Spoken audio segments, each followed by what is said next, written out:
Halo teman-teman, wah apa kabar? Teman-teman, aku masih menyapa teman-teman dari Bantaran Kali Madiun. Wah, di sini suasananya memang enak banget teman-teman. Sejuk, rindang, apalagi nih gerimis, rintik-rintik, sendu gitu. Nggak sendu juga sih, rintik-rintik yang mengundang rindu. Tapi menyenangkan banget, dan terutama di sini ya karena ada suara air mengalir dari Sungai Bengawan Solo yang teman-teman bisa dengar mungkin ya di belakangku ini. Dan aku seneng karena aku tidak bisa menikmati secara visual, tapi secara audio aku bisa menikmati. Ada kicauan burung juga di sekitarku. Terus di sini udaranya juga sejuk, suasananya enak, rindang, damai banget sih suasananya di sini, dan enak banget untuk ngerilis stres, ngerilis penat. Pokoknya asik lah. Aku bisa nyapa teman-teman dari sini. Nah, hari ini teman-teman, apa yang akan aku bahas? Hari ini tuh aku mau sharing ke teman-teman, aku mau cerita ke teman-teman tentang satu isu, satu topik yang akhir-akhir ini juga mungkin muncul juga di grup-grup WhatsApp teman-teman semua. Aku di salah satu grup WhatsAppku muncul, Mama juga muncul, di grup WhatsAppnya Mama, di alumni-alumni itu juga muncul, dan teman-temanku yang lain juga sempat muncul. Tentang apa sih? Ada satu pesan berantai atau pesan broadcast tentang masker khusus teman-teman difabel sensorik rungu beserta logonya, dimana kita diimbau untuk mengerti, kita diimbau agar gak salah paham tentang masker yang digunakan oleh teman-teman difabel sensorik rungu. Kenapa kok kita diimbau untuk kita gak salah paham? Kenapa kok kita diimbau untuk kita ngerti? Karena memang masker bagi teman-teman difabel sensorik rungu ini didesain khusus teman-teman. Jadi kalau berdasarkan penerangan dari Mama dan juga dari temanku Alvin, aku nggak pegang barangnya sih, cuman kalau ketika diterangkan, jadi bagian mulut dari masker kita itu transparan dan ada stiker atau logo berupa kayak menandakan kalau bahwa itu teman-teman difabel sensorik rungu di sebelah kiri atas.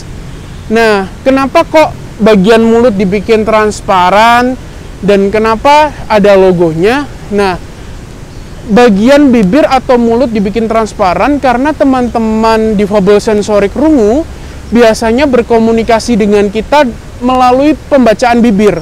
Jadi teman-teman difabel sensorik rungu itu bisa kita ajak komunikasi dengan cara mereka membaca gerak bibir kita, A, I, U, E, O. Nah, coba bayangin teman-teman, karena kita kan sekarang ada di situasi pandemi COVID-19 ya teman-teman, dimana protokol kesehatan mewajibkan kita untuk selalu pakai masker. Seperti yang sering aku juga bicara ke teman-teman, sering aku imbau ke teman-teman untuk selalu pakai masker dan jaga protokol kesehatan. Nah, coba bayangkan ketika teman-teman difabel sensorik rungu harus berkomunikasi satu sama lain, tapi dengan bibir yang tertutup seperti masker seperti ini. Nah, tentu mereka, teman-teman difabel sensorik rungu ini akan kesulitan untuk membaca gerak bibir, dan mereka berkesulitan untuk berkomunikasi. Karena itu maskernya dibikin transparan. Nah, lalu bagaimana ketika teman-teman difabel sensorik rungu, kenapa kok ada stiker di masker yang sebelah kiri atas? Ya, itu untuk menandakan supaya kita semua nggak salah paham. Karena memang katanya tanpa fisiknya itu, masker tanpa fisiknya itu kayak bagian mulutnya itu berlubang gitu. Padahal nggak, itu ada plastiknya untuk mencegah droplet juga keluar. Nah, intinya supaya masyarakat sekitar, teman-teman sekitar bisa paham kalau itu adalah masker bagi teman-teman difabel sensorik rungu. Nah, ada muncul satu pertanyaan lagi yang menurut aku itu agak menggelitik teman-teman. Apa sih? Nah, ada pertanyaan gini, loh, kalau seperti itu dengan adanya label di sebelah kiri atas, itu juga bukannya merupakan salah satu bentuk labeling yang menimbulkan stigma. Kalau bagi aku secara pribadi ya teman-teman, ketika label itu sudah disepakati, ketika memang tanda logo itu sudah disepakati oleh teman-teman komunitas difabel sensorik rungu, dalam hal ini Gerkatin, menurut aku sih oke-oke aja, karena itu label yang udah mereka sepakati, label yang memang dikehendaki. Dalam artian label ini justru membantu menginformasikan kepada orang-orang di sekitar, jadi membantu dan membuat aksesibel. Intinya adalah kepada satu tanda yang bukan menghambat tapi malah membantu. Dan labeling itu aku kira bukan merupakan labeling, tapi merupakan satu tanda yang memberikan info, yang menjadi kesepakatan bagi teman-teman difabel sensorik rungu untuk mempermudah teman-teman difabel sensorik rungu dan masyarakat sekitar mengidentifikasi teman-teman. Seperti juga misalkan ada satu sharing dari salah seorang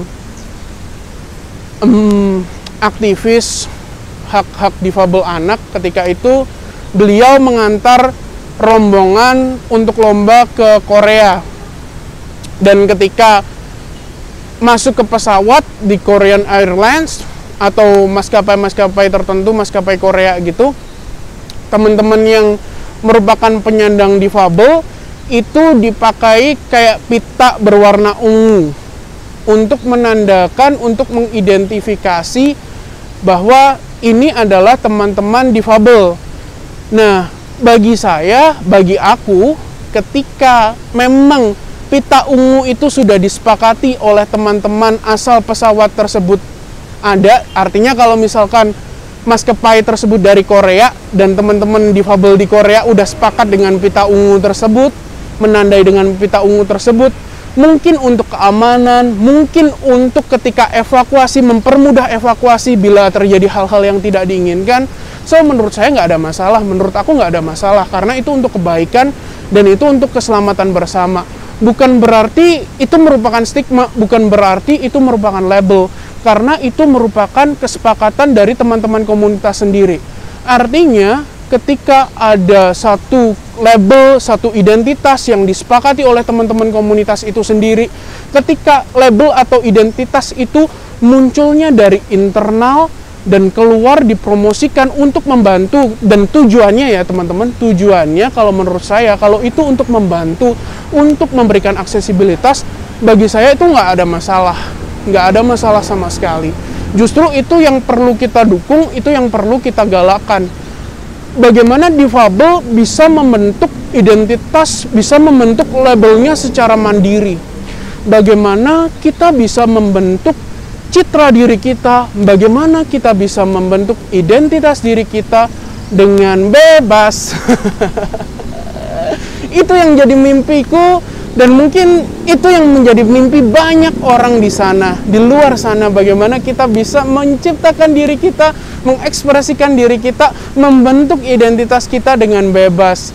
Bagiku, masalah penggunaan masker, apakah itu labeling atau enggak, penggunaan masker khusus dengan stiker di atas, bagi aku enggak, karena itu mempermudah. Tapi silakan aja teman-teman, kalau teman-teman ada pendapat lain, silakan tuliskan di kolom komentar. Kita bebas untuk berdiskusi teman-teman di channel YouTubeku ini dan di kontenku kali ini. Apakah bagi teman-teman penandaan label di sebelah kiri atas dengan logo teman-teman difabel sensorik rungu itu merupakan labeling atau bukan? Dan apakah teman-teman sepakat dengan hal itu? Aku tunggu diskusi teman-teman ya. Well, satu lagi sih teman-teman. Bagi aku, ketika memang itu mempermudah teman-teman difabel, kita tetap harus dukung dan support. Teman-teman difabel sensorik rungu dengan maskernya yang khas, dengan logonya. Oh ya, satu lagi. Ada isu yang santer terdengar, itu kan logo yang dipakai di sebelah kiri atas itu bukan logonya teman-teman difabel sensorik rungu. Ya, mungkin itu bisa menjadi perdebatan, karena aku pun belum ngerti pasti apakah betul itu logonya atau tidak. Tapi ya, bagiku akan lebih baik kalau memang itu digunakan logo yang resmi, logo yang resmi yang sudah disepakati oleh teman-teman komunitas. Kuncinya adalah kembali kepada kesepakatan kita bersama teman-teman. Jadi kalau itu memang sudah menjadi kesepakatan kita bersama, terutama kesepakatan yang timbul dari komunitas, apapun kita harus dukung. Karena itu adalah salah satu bentuk perwujudan, salah satu bentuk ya ekspresi, aktualisasi dari hak-hak teman-teman difabel. Dalam hal ini teman-teman difabel sensorik rungu. Demikian juga dengan teman-teman difabel lainnya, difabel sensorik netra, difabel sensorik wicara. Semuanya bebas menentukan identitas masing-masing, semuanya bebas, asal itu merupakan kesepakatan komunitas. Kita harus dukung dan kita harus percaya bahwa kita dengan semangat kita akan bisa menciptakan satu dunia yang inklusif. Dunia yang ramah untuk kita semua, dunia yang menyenangkan untuk kita tinggalin bersama. Kayak sekarang aku di sini nih teman-teman, aku seneng banget ada di sini karena ini ramah banget. Aku bisa menikmati suasana di sini. Hewan-hewan di sini juga berkeliaran dengan bebas dan mereka bisa kesana kemari dengan bebas. Lingkungan yang menyenangkan, segar, dan aku berharap kelak masyarakat pada umumnya bisa menciptakan lingkungan yang enak, sehat, damai, ramah untuk semua teman-teman, termasuk teman-teman penyandang difabel. Oke teman-teman, jadi mungkin itu pembahasanku hari ini. Seneng banget bisa nyapa teman-teman lagi. Dan kalau teman-teman ada kritik, ada saran, ada masukan, silakan teman-teman tuliskan di kolom komentar. Diskusi sangat terbuka di channel YouTubeku ini, dan aku sangat suka bila ada masukan-masukan. Aku sangat suka bila ada satu diskursus, satu wacana yang terbuka di YouTube channelku ini. Oke teman-teman, selalu semangat, selalu sehat, dan salam antusias.